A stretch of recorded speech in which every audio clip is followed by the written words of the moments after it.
مسنود على دلي وبداري بدمعتي، حريت الجعان قصاد العربيات،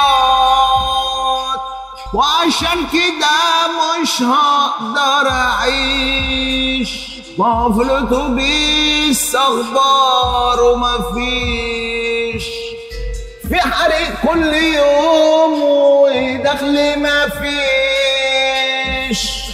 وفي ناس بتموت وفي ناس بتعيش، وعشان كده مش هقدر اعيش. ما في الاتوبيس كده غيره مفيش. ويا بلد في ايه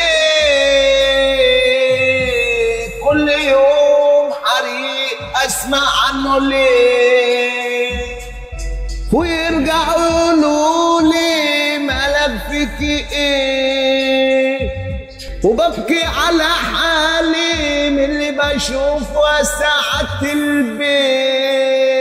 وكل يوم حريق كده ليه؟ اسف مفيش عندي اختيارات، حريت الجعان قصاد العربيات، وعشان كده مش هقدر اعيش. محل الجعان كده غيره مفيش.